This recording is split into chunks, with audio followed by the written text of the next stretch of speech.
जागा जी आहे ती महाविकास आघाडीकडे गेली त्याच्याबद्दल मात्र स्पष्ट होते त्याची सर्वकरी झाली. तुमची पहिली प्रतिक्रिया नेमकी काय असेल तुम्ही महाविकास आघाडीतून बाहेर पडले? एक तर या निवडणुकीमध्ये आम्ही काहीच भूमिका घेतलेली नव्हती, कारण स्वाभिमानी शेतकरी संघटनेचं सध्याचं धोरण हे सगळ्याच पक्षापासून समान अंतरावर राहण्याचं असल्यामुळं आम्हाला काही फरक पडत नाही किंवा कुणी जिंकलं काय कुणी हारलं याच्याशी काही आम्हाला देणं घेणं नाही आणि या निवडणुकीमध्ये आम्ही काही भूमिकाच घेतलेली नव्हती.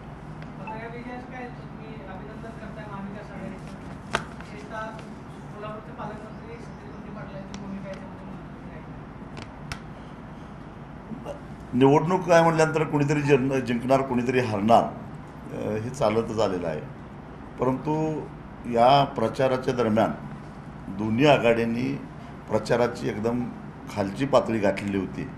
ते लोकशाहीच्या दृष्टिकोनातून अतिशय घातक आहे आणि ते काय सर्वसामान्य लोकांना आवडलेलं नाही. आता निवड दोघात एक करायची म्हटल्यानंतर सख्याला मत दिलं काय तुक्याला मत दिलं काय, मत दिलं एवढंच. अर्थात महात्मा गांधींची नोट ही तितकीच प्रभावी ठरलेली आहे. निश्चित दोन्हीकडून झालेलं आहे. महाविकास आघाडीच्या सत्तेतून तुम्ही बाहेर पडलेला आहात, तुमची नाराजी त्यांच्यावरती होती, परंतु एका अर्थाने महाविकास आघाडीलाच प्रत्येक बाब कौल जनतेने दिला असं म्हणायचं या असा निष्कर्ष काढता येणार नाही आणि एका पोटनिवडणुकीवरून राज्याचा निष्कर्ष काढणं तर पूर्णपणे चुकीचं ठरेल. प्रामुख्यानं हा 100% शहरी भाग असणारा मतदारसंघ होता आणि त्यामुळे त्याच्यावरून संपूर्ण राज्याचं किंवा राज्याच्या ग्रामीण भागातल्या लोकांच्या मनामध्ये काय आहे याचा निष्कर्ष काढता येणार नाही.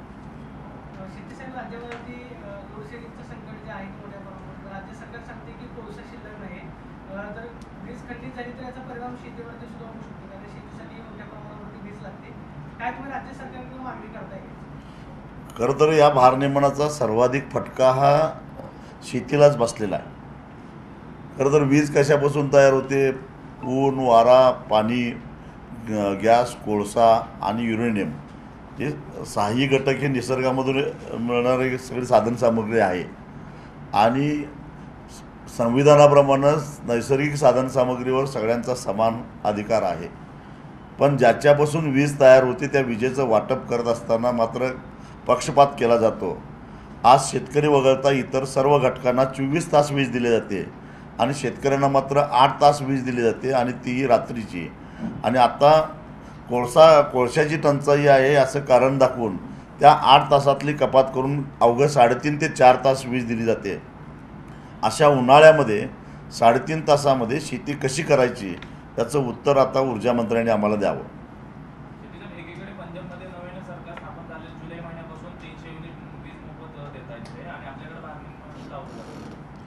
खरं तर महाविकास आघाडीचं हे एक मोठं अपयश आहे. कोळसा उपलब्ध झाला नाही तर का झाला नाही, कशामुळे झाला नाही या प्रश्नाची उत्तरं द्यावी लागतील. जर कोल इंडियानं कोळसा उपलब्ध करून दिला नाही तर मग आयातीचा मार्ग होता, आयात का केले नाही? तुम्ही सक्ती केली, शेतकऱ्यांची जबरदस्त म्हणजे वीज कनेक्शन तोडून DP सोडवून तुम्ही शेतकऱ्याकडून जवळपास 10,000 कोटी रुपये मार्चच्या आधी वसूल केले. आणि असं असताना आज ऐन उन्हाळ्यामध्ये जर का शेतकऱ्याला गरज असताना तुम्ही वीज देत नसाल तर मग शेतकऱ्यांनी तर तुमच्या विजेचे पैसे का द्यावेत? कृषी पंपांना 8 तासाचं भारनियमन केलं जाते चक्राकार पद्धतीने, पण ती पण पुरेशी वीज मिळत नाहीये. तोच आक्षेप आहे आमचा. मी काय सांगितलं की नैसर्गिक साधन संपत्तीवर सगळ्यांचा समान अधिकार असताना सगळ्या घटकांना आज महाराष्ट्रामध्ये 24 तास वीज मिळते. कारण भारनियमनमुक्त महाराष्ट्र म्हणून तुम्ही पाठ थोपटून घेता आणि शेतीला मात्र 8च तास वीज देता आणि त्या 8 तासातली सुद्धा शॉर्टेज आहे म्हणून 4.5 तास वीज कापून बंद करता आणि ती एकदा 15 मिनटं द्यायची, परत 15 मिनटं बंद करायचं, परत अर्धा तास द्यायचा. अशा पद्धतीनं खेळखंड बसायला सगळं पाणी पाटातच जातं आमचं. मोटर चालू झाली तर बंद होते, म्हणजे पाणी पुढे सरकतच नाही. कशी शेती करायची? सगळं 100% काय ड्रीपवर नाही.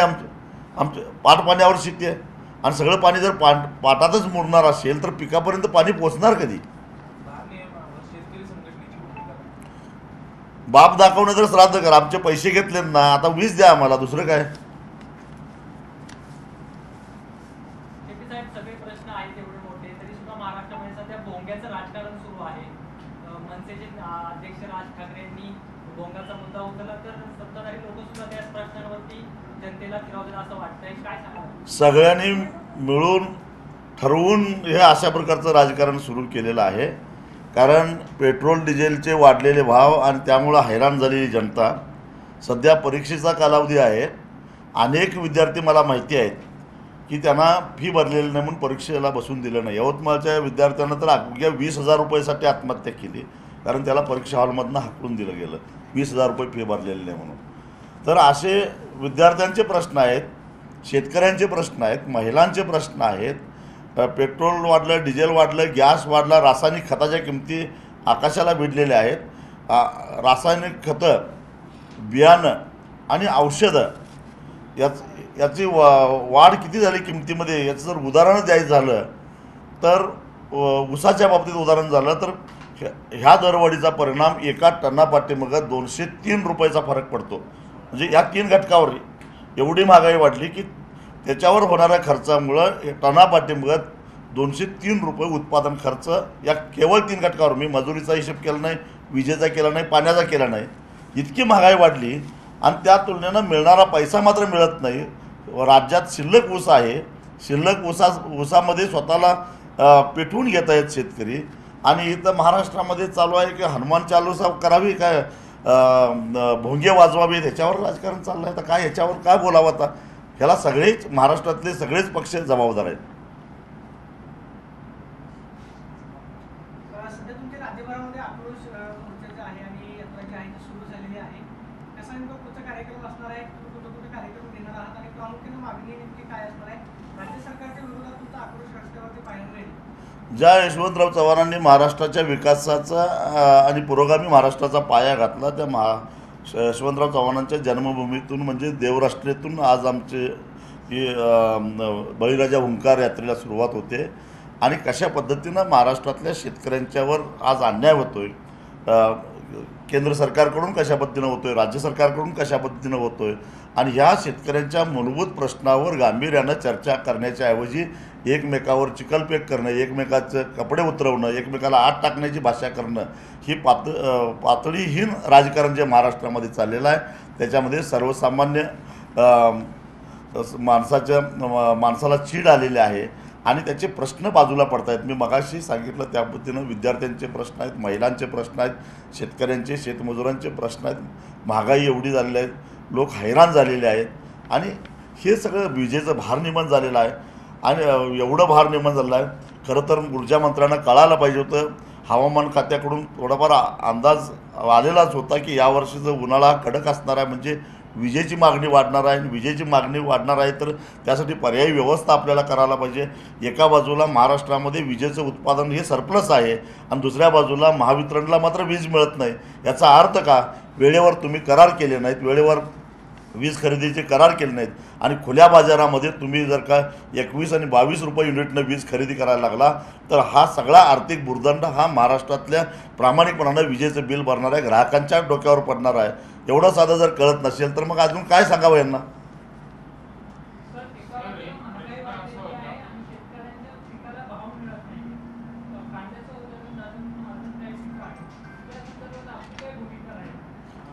काय काय म्हटलं तुम्ही?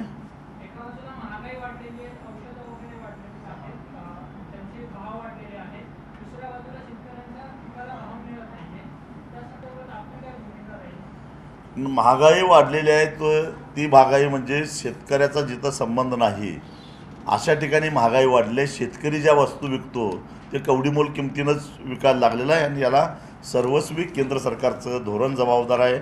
आपलं आयात निर्यातीचं धोरण असेल किंवा एकूणच देशाचं अन्नधान्याचं किंवा पिकाचं नियोजन करत असताना कुठल्या पिकाला किती प्रोत्साहन द्यावं या संदर्भामध्ये फसलेलं धोरण गेली अनेक वर्ष महाराष्ट्रामध्ये देशामध्ये सुद्धा डाळीचे टंचाई असताना परदेशातून मोठ्या प्रमाणामध्ये डाळ आयात करण्याच्या ऐवजी डाळवर्गीय पिकांना जर का चांगल्या पद्धतीनं भाव बांधून दिला असता तर परकीय चलन वाचलं असता, तर ढासळणारा रुपया कुठेतरी सावरला असता. तीच गोष्ट तेलबियांच्या बाबतीत आहे. तेलबियानं सुदैवानं यावर्षी सोयाबीनला बऱ्यापैकी भाव राहिला, परंतु हेच आधी 2 वर्षापासून जर नियोजन केलं असतं तर सोयाबीनचं पीक चांगलं आलं असतं, म्हणजे तेलबियाच्या बाबतीत कुठेतरी देशाला कच्चं तेल जे परदेशातून आयात करावं लागतं ते करावं लागलं नसतं. आणि एकाच पिकाच्या बाबतीत गर्दी का होते, शेतकरी त्याच पिकाच्या मागे का लागतात, कारण इतर पिकामध्ये त्याला तुलनेनं उत्पादन खर्च भरून निघेल एवढासुद्धा भाव मिळत नाही. आणि म्हणून आज एका बाजूला साखरेचं विक्रमी उत्पादन झालेलं आहे, पण दुसऱ्या बाजूला डाळ आणि तेलबियांचं उत्पादन घटलेलं आहे. याच्याऐवजी जर नियोजन चांगल्या पद्धतीनं केलं असतं तर तेलबिया आणि डाळीचं उत्पादन वाढलं असतं आणि ऊस नियंत्रणामध्ये राहिला असता. आपलं नशीब चांगलं, वेळ चांगली, जागतिक बाजारामध्ये साखरेची टंचाई निर्माण झाली, ब्राझीलमध्ये दुष्काळ आपल्या मत्तीला धावून आला, नाहीतर यावर्षी अत्यंत वाईट अवस्था साखर उद्योगाची झाली असती. राज्यामध्ये विशेषतः मराठवाड्यामध्ये त्यामध्ये कारखान्याने आता वाहतुकामध्ये अशी मागणी केली आहे, परंतु राज्य सरकारने आता भाडे घेऊन कारखाने चालवायचं म्हणतं. वाहतूक अनुदान दिलं पाहिजे, पण ते शेतकऱ्यांना दिलं पाहिजे असं माझं मत आहे. कारण काही कारखाने 1000च्या वर वाहतुकीचा खर्च लावत आहेत मराठवाड्यातले. मी स्वतः कन्नड कारखान्यावर 15 दिवसापूर्वी गेलेलो होतो. त्या कारखान्यानं तोडणी वाहतुकीचा खर्च 1030 रुपये 30 रुपये लावलेला आहे. एवढा वाहतुकीचा खर्च लावायचं कारण नव्हतं, कारण हा वाहतुकीचा खर्च शेवटी FRPतून वजा होत असतो आणि त्यामुळं शेतकऱ्याला कुठेतरी 1700 आणि 1800 रुपये मिळतात. तेव्हा हे वाहतुकीचं अनुदान देत असताना त्या कारखान्यानं नेमकं किती खर्च लावलेला आहे त्याचं ऑडिट होणं गरजेचं आहे. त्याच्याऐवजी ज्या शेतकऱ्यांचा मार्चनंतर ऊस तुटलेला आहे त्याच्या अकाउंटवर थेट जर का वाहतुकीचं अनुदान जमा केलं तर कुठेतरी शेतकऱ्याला न्याय मिळेल. आणि जो शिल्लक राहिलेला ऊस आहे त्या शिल्लक राहिलेल्या ऊसाला सरकारनं काहीतरी नुकसान भरपाई दिली पाहिजे. यापूर्वी 10-15 वर्षापूर्वी अनेक वेळा सरकारनं अशा पद्धतीनं नुकसान भरपाई दिलेली होती आणि आत्तासुद्धा त्या पद्धतीनं देण्याची आवश्यकता आहे. खरं तर साखर आयुक्तांनी जे कारखाने आता चालू आहेत त्यांना कडक शब्दामध्ये सांगितलं पाहिजे की आत्ता जो काही उभा ऊस आहे तो ऊसाची तोड घेत असताना त्या ऊसाच्या वयाप्रमाणे तोडलं पाहिजे. त्याचं कुठंतरी कठोर निर्णय घेतले पाहिजेत. परंतु आज त्या ठिकाणी मोठ्या प्रमाणामध्ये वशिलेबाजी होते. एका बाजूला 17-18 महिन्याचा ऊस उभा आहे आणि दुसऱ्या बाजूला 9 आणि 10 महिन्याचा ऊस तोडला जातो आणि त्याच्यामध्ये मोठ्या प्रमाणामध्ये आर्थिक देवाणघेवाण होते. याच्यावर कुठेतरी नियंत्रण आलं पाहिजे आणि अशा पद्धतीने जर का शिस्त लावली तर फारसा ऊस शिल्लक राहणार नाही आणि जो शिल्लक राहील तो किमान 11-12 महिन्याचा शिल्लक राहील, जो ऑक्टोबर महिन्यामध्ये तोडला तरीसुद्धा फारसं नुकसान होणार नाही.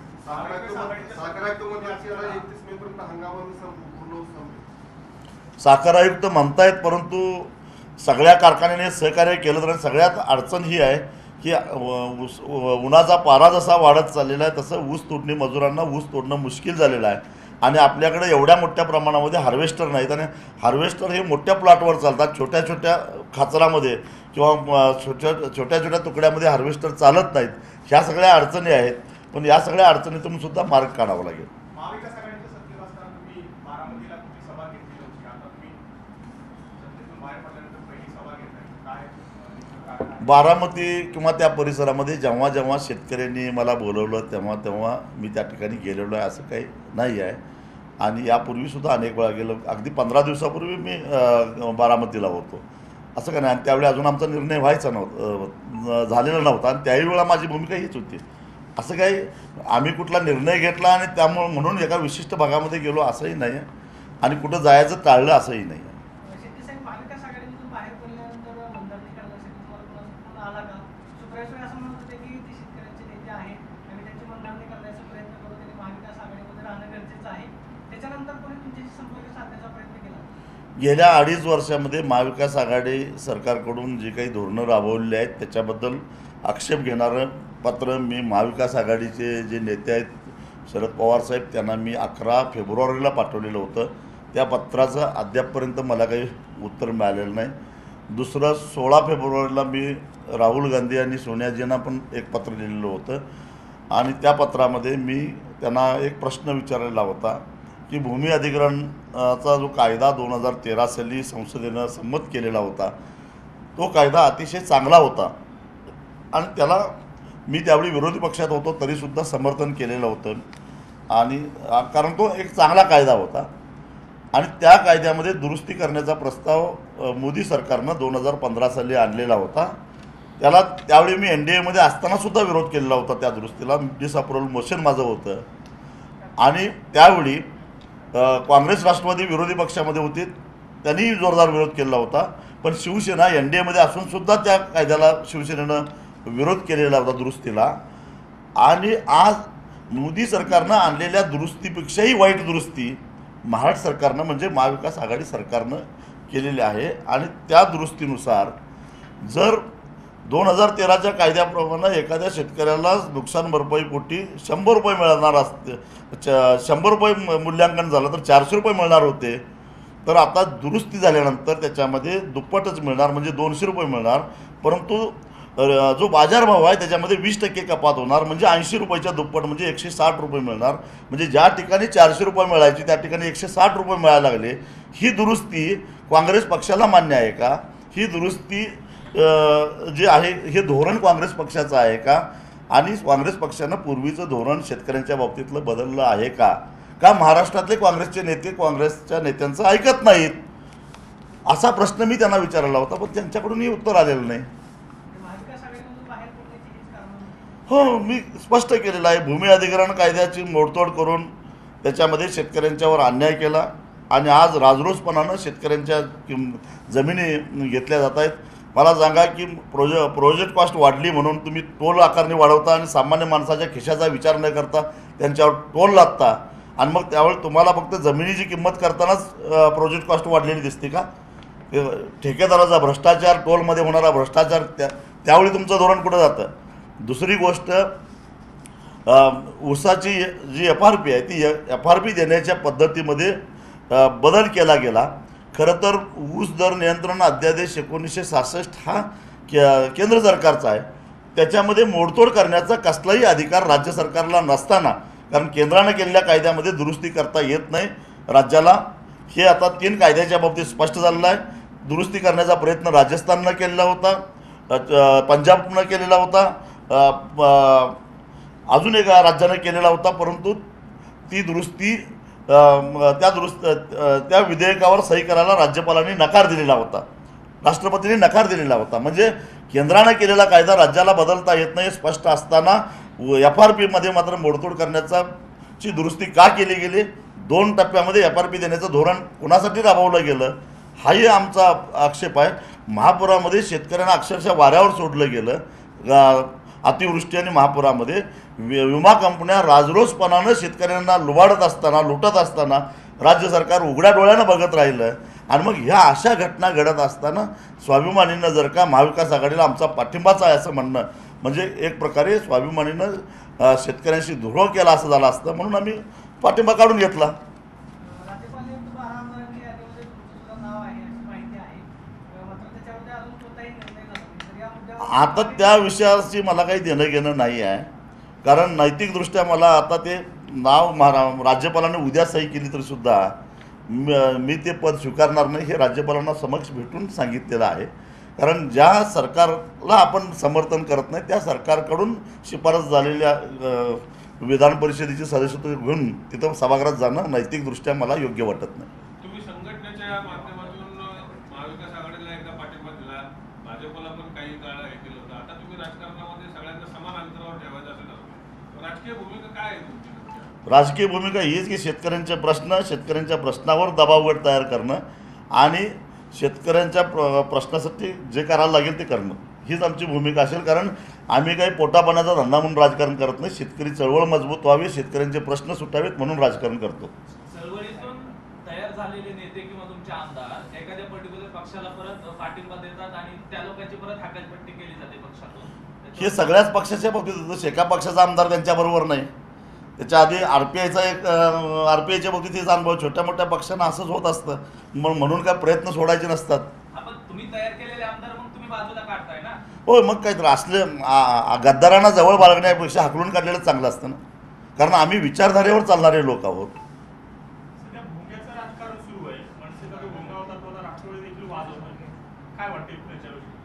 बाकीच्या मूळ प्रश्नाकडे दुर्लक्ष. भोंगे वाजवायला तुम्हाला भरपूर वेळ आहे, पण आधी आम्हाला रात्रीची 20 दिवसा द्या. आणि मग काय किती भोंगे वाजवायची ती वाजवा, आम्ही ऐकू, एवढंच आमचं म्हणणं आहे. सुरुवातीला विरोध केल्यानंतर राष्ट्रवादीने देखील आता हनुमान चालीसा ना, आम्हाला या सगळ्या कशातही रस नाही. आम्हाला शेतकऱ्याला दिवसा वीज द्या, शेतकऱ्यासाठी हमीभावाचा कायदा करा जसा किमान वेतन कायदा आहे, आणि त्या कायद्यामुळं असंघटित मजुरांना कुठेतरी न्याय मिळतो. एकटा जरी मजूर असला तरी कायद्यानं निश्चित केलेली मजुरी त्याला कायद्यानं मिळते. त्या पद्धतीनं एकटा शेतकरी कुठल्या तरी डोंगरातला वाडी वस्तीवरला असला तरीसुद्धा सरकारनं निश्चित केलेला हमीभाव त्याला मिळाला पाहिजे. कोणाही व्यक्तीला, संस्थेला किंवा कंपनीला हमीभावापेक्षा कमी किमतीमध्ये त्याचा शेतीमाल खरेदी करण्याचा अधिकार राहणार नाही. आणि असं जर का खरेदी झाला तर त्याच्यावर फौजदारी गुन्हा दाखल होईल. असा कायदा संसदेनं करावा ही आमची मागणी आहे. शेतकरी नेते योगेंद्र यादव मध्ये आता पुण्यात आले, त्यांनी म्हटले की 23 पिकांना एफआरपी किमान हमी भाव दिला जातो, त्याच्यापैकी फक्त 3 पिकांना हमी भाव मिळतोय, बाकी 20 पिकांना भेटतच नाही. याचं कारण जेव्हा सरकार खरेदी करतं तेव्हा सरकार कायद्यात तशी तरतूद नाही, पण सरकार एक नैतिक भूमिकेतून सरकारनं जाहीर केलेल्या हमीभावाच्या किमतीमध्ये ते खरेदी करतं. पण ही खरेदी फार अल्प आहे, 5 ते 6% इतकीच असते. बाकीचे 95-96% शेतीमाल हा बाजारातच विकला जातो. आणि म्हणून आमची मागणी अशी आहे की सगळ्याच पिकांना कृषीमूल्य आयोगाने निश्चित केलेला जो हमीभाव आहे त्या हमीभावापेक्षा कमी किमतीमध्ये कोणालाही खरेदी करता येणार नाही असा कायदा करा. म्हणजे 100% पिकांना हमीभाव मिळेल, 100% शेतकऱ्यांना हमीभाव मिळेल, ही त्याच्या पाठीमागची भूमिका आहे. तशा प्रकारचं एक खाजगी विधेयक मी 2018 साली लोकसभेमध्ये मांडलेलं होतं. त्याला 21 राजकीय पक्षांनी लेखी पाठिंबा दिलेला होता. आता ते विधेयक सरकारनं स्वतःचं म्हणून मांडावं, त्याच्यामध्ये काही दुरुस्ती करायला तर दुरुस्त्या करावं. कारण घटनेच्या चौकटीत राहूनच ते आम्ही विधेयक तयार केलं होतं. राष्ट्रपतींची संमती त्याला घेतलेली होती. त्यामुळे आम्ही काही जगावेगळी मागणी करतो याच्यातला भाग नाही.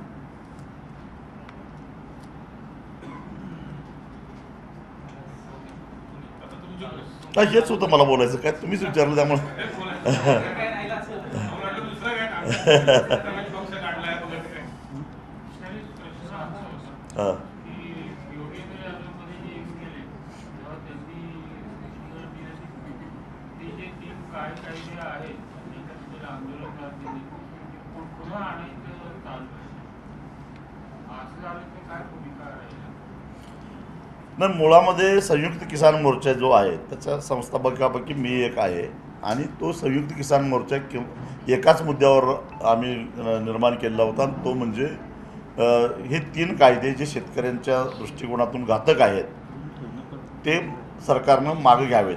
अर्थात असा विचार असणाऱ्या देशभरातल्या ज्या वेगवेगळ्या शेतकऱ्यांच्या संघटना होत्या त्याच्यामध्ये डावे होते, उजवे होते, मध्यमवर्गीय होते, सेंद्रिय शेती करणारे होते, व्यापारी शेती करणारे होते.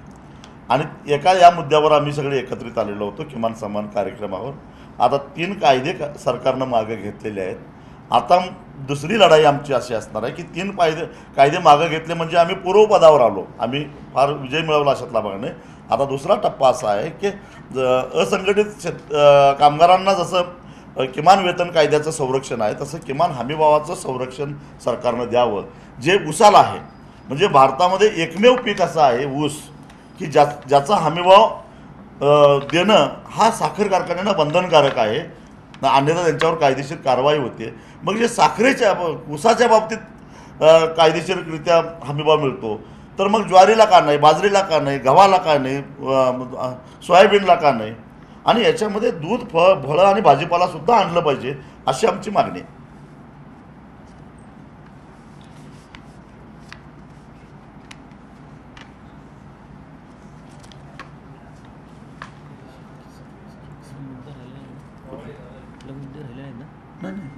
आता लवकरच अजून काय मला सांगायचे होते ते 2 मुद्दे सांगतो. लवकरच 2 याचिका आम्ही दाखल करतोय. त्यापैकी एक याचिका आमची असणार आहे ती मुंबई हायकोर्टामध्ये शेतकऱ्याला दिवसा वीज मिळावी यासाठी सगळी माहिती किंवा डाटा गोळा करायचं काम चालू आहे. विशेषतः गेल्या 5 वर्षामध्ये हजारो लोकांनी वन्य पशूंच्या हल्ल्यामध्ये विजेचा शॉक बसण्यामुळं आणि सर्पदंशामुळं मृत्युमुखी पावलेले आहेत.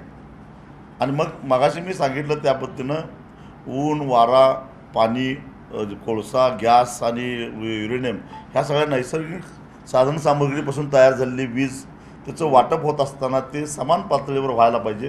कुठेतरी शेतकरी म्हणून त्यांना 8च तास वीज आणि ती रात्री देऊन मानवी हक्कांचं उल्लंघन होतं. आणि शिवाय सतत आठवडा दिवसभर काम करून रात्रभर जागरण करणं एवढी शारीरिक क्षमता कुठल्याही व्यक्तीची असू शकत नाही. मग ती शेतकऱ्याची कसं काय असू शकेल? आणि दिवसा काम केल्याशिवाय तर त्याचं पोट चालत नाही. तेव्हा शेतकऱ्याला दिवसाच वीज दिली पाहिजे. आणि शेतकऱ्याला आम्ही सबसिडाईज वीज देतो म्हणून रात्री वीज देतो हे कारण तकलादू आहे. याचं कारण शेतकऱ्यांच्याच जमिनीवर जी जलाशय झाली जी धरणं झाली त्या धरणाखाली शेतकऱ्यांच्याच जमिनी गेल्या, त्यांचीच घरदारं गेली आणि त्यांच्या पुनर्वसनासाठी शेतकऱ्यांच्याच जमिनी अगदी कवडीमोल किमतीनं काढून घेतल्या गेल्या. कारण ह्या प्रकल्पग्रस्तांना ज्या जमिनी काढून सरकारनं घेतल्या त्यावेळी 2013चा कायदा नव्हता. त्यामुळं एकरी 15 ते 20 हजार रुपये एवढंच मोबदला शेतकऱ्यांना दिला गेला. आज त्या जमिनींची किंमत 35 ते 40 लाख रुपये एकर आहे. म्हणजे सरकारनं अक्षरशः हिसकावून घेतल्या जमिनी शेतकऱ्यांच्या. मग ह्या जलाशयामध्ये साचलेल्या पाण्यावर शेतकऱ्यांचाच अधिकार असला पाहिजे आणि त्या पाण्यापासून तयार झालेल्या विजेवर सुद्धा शेतकऱ्यांचाच अधिकार असला पाहिजे. या महाराष्ट्रामध्ये एकूण जे काही जलाशय आहेत त्याच्यामधून जवळपास 5,500 मेगावॅट वीज तयार होते आणि शेतीची गरज आहे 5,000 मेगावॅटची. म्हणजे आमच्या पाण्यापासून तयार झालेली वीज जरी आम्हाला दिली तर ती सबसिडाईज होऊ शकत नाही. कारण ती 60 ते 70 पैसे युनिट एवढाच त्याचा उत्पादन खर्च आहे आणि आज 3.5 रुपयाच्या आसपास आमच्याकडून सरकार वसूल करतं. त्यामुळं आम्हाला सबसिडाईज वीज दिली जाते असा सरकारचा जो दावा आहे तो चुकीचा आहे आणि त्यामुळं आम्हाला दिवसा वीज मिळाली पाहिजे. ही एक याचिका आम्ही लवकरच दाखल करतो आहे. त्यासाठी येत्या 1 मेला 2 वर्षे न झालेल्या गावसभा होणार आहेत आणि त्या गावसभेमध्ये आम्ही गावोगावी असा प्रकारचा ठराव करून घेतो आहे. त्याचबरोबर दुसरा एक ठराव आम्ही करून घेतो आहे तो म्हणजे शेतकऱ्याला किमान वेतन कायद्याच्या धर्तीवर किमान हमीभावाचा कायदा संसदेनं मंजूर करावा. आजपर्यंत हजारो कायदे संसदेनं कुठल्या तरी सरकारला वाटतं म्हणून किंवा खासदारांची मागणी आहे म्हणून सरकारनं अनेक कायदे केले. परंतु शेतकरी पहिल्यांदाच एक मागणी करतो की आमच्यासाठी हा एक कायदा करा आणि तो कायदा व्हावा असे ग्रामसभेचा ठराव आम्ही घेणार आहोत. अर्थात हे ठराव देशभरातल्या गावसभेतून आम्ही संकलित करणार आहोत आणि हे सगळे ठराव घेऊन जून महिन्यानंतर आम्ही राष्ट्रपतींना भेटणार आहोत आणि राष्ट्रपतींना विनंती करणार आहोत की आता आमच्या मागणीवरून एक ठराव संसदेनं पारित करावा आणि तोही संविधानाच्या चौकटीत बसणारा कायदा आम्ही मागतो आहे. आम्ही काही वेगळा असा वागत नाही. कुठल्याही संविधानाच्या कुठल्याही कर्माला धक्का लागेल असा काही कायदा आम्ही करून मागत नाही आहे. तेव्हा हा कायदा आमचा संसदेनं मंजूर करावा अशी मागणी करणारा अशी गावसभेची ठराव आम्ही घेणार आहोत.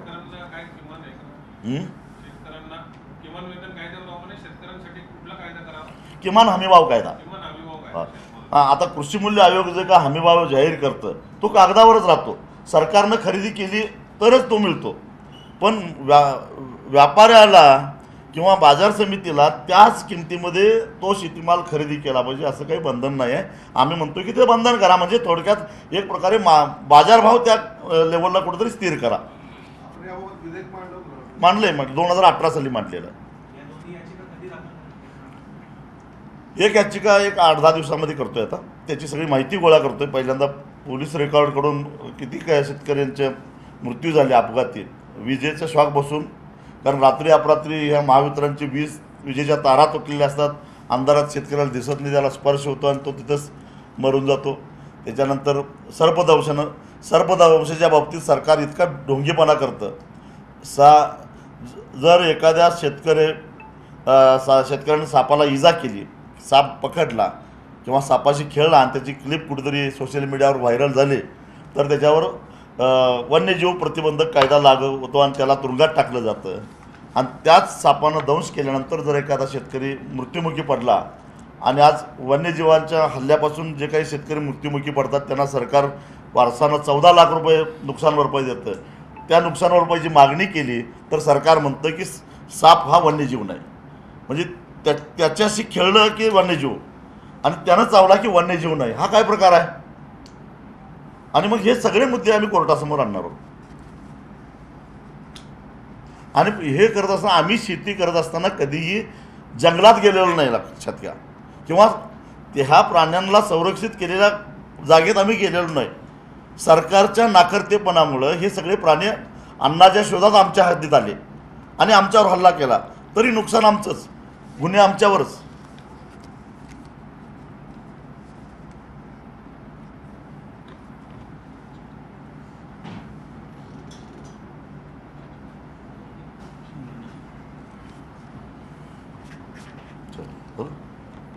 चला धन्यवाद.